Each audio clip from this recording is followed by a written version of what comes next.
अस्सलाम स्टूडेंट्स।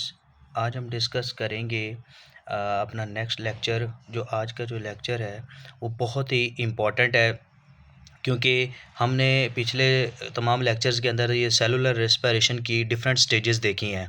लेकिन ये जो आज का टॉपिक है वेरी इंपॉर्टेंट है। इसकी हर लाइन वर्ड और इसका हर पॉइंट बहुत इंपॉर्टेंट है, क्योंकि इस से रिलेटेड स्टूडेंट्स को बहुत ज़्यादा कन्फ्यूजन रहती हैं। तो आज हम उन सारी कन्फ्यूजन को डिटेल में डिस्कस करेंगे।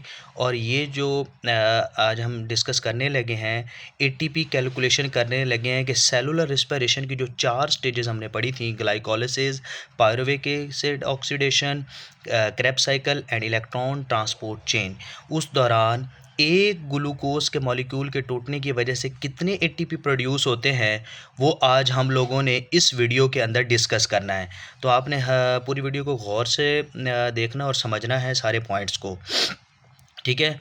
हमें ये बात पता है कि हमने सेलुलर रेस्पिरेशन की फ़र्स्ट स्टेज जो की थी वो ग्लाइकोलिसिस की थी। और ग्लाइकोलिसिस के दौरान आप लोगों को ये बात पता थी कि एक ग्लूकोज के टूटने की वजह से कितने पायरुवेट जनरेट हुए थे। ये मैंने आपको अलग अलग हर स्टेज पढ़ाते हुए भी पिछली वीडियोस के अंदर बताया था टोटली। इसका हर एक पॉइंट एक एक एमसीक्यूज़ भी है, बोर्ड में, एमडी कैट में, हर जगह इसके एमसीक्यूज़ पूछे जाते हैं और ये एंड तक स्टूडेंट्स को कन्फ्यूजन रहती है। सो हम आज इसको डिस्कस करते हैं कि एक ग्लूकोज ग्लाइकोलिसिस की स्टेज में हमें पता है कि टूटने की वजह से 2 पायरुवेट बने थे, 3 कार्बन के 2 पायरुवेट। ठीक है। उसके अंदर आपने ये चीज़ देखी थी कि टोटली जो एटीपी नीचे प्रोड्यूस्ड हुए थे वो 4 एटीपी थे। यहाँ हमने 2 क्यों लिखे हैं? डायरेक्टली जो एटीपी प्रोड्यूस हुए थे उसके दौरान हमने देखा था कि 4 एटीपी प्रोड्यूस हुए हैं कौन सी? ऑक्सीडेटिव फेज़ के अंदर। लेकिन यहाँ पे 2 लिखे हैं, क्यों? क्योंकि आपको पता है कि ग्लाइकोलिसिस की जो ऊपर प्रीपरेटरी फेज़ थी उसमें 2 यूज़ भी हुए थे। सो नेट एटीपी का एमसीक्यूज़ भी मैंने पिछली वीडियो में बताया। तो नेट एटीपी कितने प्रोड्यूस हुए? 2 एटीपी। एक ग्लूकोज जब 2 पायरुवेट में चेंज हुआ था तो उस दौरान 4 एटीपी प्रोड्यूस हुए थे, 2 प्रिपरेटरी में अगर यूज़ हुए हों तो स्टेटमेंट आई कि नेट एटीपी कितने, तो वो 2 होंगे। अगर आपसे ये आपका एग्जामिनर क्वेश्चन पूछता है कि how many total ATP produced in glycolysis, तो आप कहेंगे 4 एटीपी। वो ऑप्शन के अकॉर्डिंग इस तरह आंसर वेरी करेगा। ठीक है। इसके बाद 2 पायरुवेट हमें पता था, पायरुवेट की फर्दर ऑक्सीडेशन हुई थी तो वो किस में चेंज हुआ था? 2 एसिटाइल को ए के अंदर, जो एसिटाइल को ए फर्दर आगे क्रेब्स साइकिल के अंदर एंटर होके तो उसने फर्दर किया था। अच्छा जी, अब ग्लाइकोलिसिस के दौरान 2 एटीपी तो प्रोड्यूस हो गए, लेकिन आपको ये भी याद था कि ग्लाइकोलिसिस के दौरान 2 एनएडीएच भी प्रोड्यूस हुए थे। हमने ये पिछली वीडियो के अंदर भी देखा था कि एक एनएडीएच, अब गौर से आपने बात देखी, एक एनएडीएच जब इलेक्ट्रॉन ट्रांसपोर्ट चेन से गुजरा था तो उसने 3 एटीपी प्रोड्यूस किए थे, 3 एटीपी। तो अब हम देख रहे हैं कि ये तो 2 एनएडीएच हैं तो 6 होने चाहिए, 4 क्यों हैं? अब ये इसका वेरी इंपॉर्टेंट यहाँ पे ये एक पॉइंट है, ये 4 क्यों हैं? ये 4 इसलिए हैं कि जब इन 2 पायरुवेट के मॉलिक्यूल को हमें ये बात पता है कि ग्लाइकोलिसिस का प्रोसेस होता है साइटोसोल में और पायरुविक एसिड की ऑक्सीडेशन होती है माइटोकॉन्ड्रियल मैट्रिक्स के अंदर। तो साइटोसोल से जब इन 2 पायरुवेट मॉलिक्यूल को साइटोसोल से, मतलब साइटोप्लाज्म से, जब हम माइटोकॉन्ड्रियल मैट्रिक्स के अंदर मूव कराते हैं उस दौरान कुछ एनर्जी यूटिलाइज होती है। ये पॉइंट इंपॉर्टेंट है। उस दौरान कुछ एनर्जी यूटिलाइज होती है जो इतनी होती है कि समय उस दौरान इतनी एनर्जी यूटिलाइज हो जाती है कि 2 एनएडीएच से 6 एटीपी बनने की बजाय कितने बने हैं? 4 एटीपी बने हैं। अब इसका आंसर आपको याद रहना चाहिए, हालांकि आंसर क्या होना चाहिए? 6। ठीक हो गया। ये इसका आंसर है, ये आपको पता होना चाहिए, क्योंकि साइटोसोल से माइटोकॉन्ड्रियल मैट्रिक्स की जो मूवमेंट है उसमें कुछ एनर्जी यूटिलाइज होती है। और ये बात मैं कर रहा हूँ एक यूकैरियोटिक सेल की। प्रोकैरियोटिक का भी डिस्कस करेंगे इंशाल्लाह, उसका भी, ये दोनों सेल्स में फ़र्क है, वो भी डिस्कस करते हैं रीज़न। अच्छा जी, ग्लूकोज से पायरुवेट बने। पायरुवेट की जब ऑक्सीडेशन हुई थी तो आपको पता था बेटा कि एक एनएडीएच प्रोड्यूस हुआ था। जब पायरुवेट की, आप अपनी बुक पे भी जाके देख सकते हैं, एक पायरुवेट से एक एनएडीएच, तो आपको पता है ग्लाइकोलिसिस से तो 2 पायरुवेट बने हैं। तो 2 एनएडीएच को जब इलेक्ट्रॉन ट्रांसपोर्ट चेन से गुजारेंगे तो 6 एटीपी। ये 4 एटीपी क्यों प्रोड्यूस हुए हैं, इसकी मैंने रीज़न आपको बता दिया है। ओके हो गया बेटा जी। अच्छा जी, अब आ जाते हैं नीचे अगले स्टेप की तरफ, और अगला स्टेप था क्रेब्स साइकिल।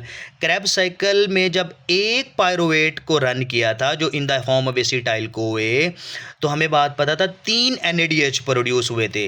तो आपको बेटा जी पता है कि ग्लाइकोलिसिस के दौरान तो 2 पायरुवेट जनरेट हुए हैं, इसका मतलब क्रेब्स साइकिल भी 2 दफ़ा रन होगा, 2 दफ़ा, ये बात गौर से सुननी है, 2 दफ़ा रन होगा तो NADH भी डबल हो जाएंगे। एक क्रेब्स साइकिल चलने की वजह से आप गौर से, आपको बहुत याद होगा अच्छे से, 3 हुए थे प्रोड्यूस, तो 2 दफ़ा अगर चलेगा तो 6 NADH प्रोड्यूस हुए। 6 को 3 से मल्टीप्लाई करें तो 18 ATP हो गए, 18 हो गए। अच्छा जी, और उस दौरान एक क्रेब्स साइकिल जब रन होता है तो एक FADH प्रोड्यूस हुआ था, तो 2 दफ़ा रन होगा। 2 दफ़ा क्यों कह रहे हैं हम, क्योंकि पायरुवेट के मॉलिक्यूल बेटा जी 2 हैं, ग्लाइकोलिसिस के दौरान 2 पायरुवेट बने, इसलिए क्रेब्स साइकिल 2 दफ़ा रन होगा। तो FADH कितने प्रोड्यूस हुए, 2 FADH। और हमें ये बात भी पता है, हमने पीछे डिस्कस भी किया था, पिछली वीडियो पे भी जाके देख सकते हैं, कि जब इलेक्ट्रॉन ट्रांसपोर्ट चेन से FADH को हमने गुजारा था तो उस वक्त 2 ATP जनरेट हुए थे। तो 2 FADH हैं, तो 2 को 2 से मल्टीप्लाई करें तो 4 ATP प्रोड्यूस हो गए। ओके हो गया जी। लेकिन उसी क्रेब्स साइकिल के दौरान आपको पता है नीचे GTP जब GDP में या GDP GTP में चेंज हो रहा था, नीचे ही ADP ATP में एक डायरेक्टली ATP भी प्रोड्यूस हो रहा था। तो एक क्रेब्स साइकिल के दौरान एक, और हमें बात पता है कि क्रेब्स साइकिल 2 पायरुवेट की वजह से 2 दफ़ा रन होता है, तो 2 ATP ये प्रोड्यूस हो गए। ये है डायरेक्टली ATP, इसलिए इनको कहते हैं, ये कितने हो गए, 2 ग्लाइकोलिसिस के दौरान नेट और 2 क्रेब्स साइकिल के दौरान, ये टोटल कितने हो गए, 4 ATP। इसको कहते हैं सबस्ट्रेट लेवल फॉस्फोराइलेशन, जो साइकिल्स रन होने के दौरान सेलुलर रेस्पिरेशन में डायरेक्टली बने हैं वो 4 हैं, और जो इलेक्ट्रॉन ट्रांसपोर्ट चेन से गुजार के बनाए हैं वो टोटल निकले 4, 6। इन सब को अगर आप कैलकुलेट करें तो ये 32 ATP बनते हैं। तो 4 + 32 कितने हो गए, इज इक्वल टू 36 ATP। अगर हम लोग आपसे MCQ में ये प्रोड्यूस हुए हैं एक ग्लूकोज सेलुलर रेस्पिरेशन के दौरान, एक ग्लूकोज यूकैरियोटिक सेल के अंदर तमाम यूटिलाइजेशन के बाद एक यूकैरियोटिक सेल में एक ग्लूकोज से 36 ATP प्रोड्यूस होंगे। ये आपका राइट आंसर है मेरे बेटा। फिर सुन लो, आपको मैंने बता दिया है कि ये कितने ATP प्रोड्यूस हुए, 36 ATP। आगे हम क्वेश्चंस की तरफ भी जाते हैं, तो ये आपको इसमें इंशाल्लाह कन्फ्यूजन है तो आप बैक करके मेरे सारे पॉइंट सुन सकते हैं कि क्या क्या हुआ है। ये 2 NADH से 4 क्यों हुए, मैंने बताया है कि साइटोसोल से माइटोकॉन्ड्रियल मैट्रिक्स में जाने के लिए पायरुवेट, चूँकि एक चार्ज मॉलिक्यूल होता है, उस दौरान कुछ यूटिलाइजेशन ATP की होती है, इसलिए 2 NADH जब इलेक्ट्रॉन ट्रांसपोर्ट से गुजरे थे तो वो 4 ATP प्रोड्यूस हुए थे। बाकी आप देख सकते हैं उसी तरीके से कैलकुलेशन है, आप ये सारी चीज़ें मैच भी कर सकते हैं इसको स्टेप वाइज, अगर आप गौर से आपने बातें सुनी हैं। तो अब हम आगे इसके MCQs फर्दर डिस्कस करते हैं कि अगर MCQs MD कैट में ये कहीं और भी ये स्टेटमेंट आती है बोर्ड में, how many ATP produced in 1 eukaryotic cell from 1 glucose, तो आंसर आपका होगा 36 ATP। ये मैंने आपको पीछे सारा कैलकुलेट कराया है। और and how many ATP produced, ये यूकैरियोटिक सेल की बात हो रही है, यूकैरियोटिक और प्रोकैरियोटिक में फ़र्क है बेटा। अगर आपसे पूछे, क्वेश्चन सुने, how many ATP are produced in 1 prokaryotic cell from 1 glucose, तो आंसर आपका होगा 38 ATP। अब इसकी क्या रीज़न है, 38 ATP। अब प्रोकैरियोटिक सेल से क्या मुराद है, 38 ATP क्यों है, यहाँ पे पीछे 36 क्यों है, इसकी वजह ये है कि आपको बात पता है प्रोकैरियोटिक सेल से मुराद है बैक्टीरिया।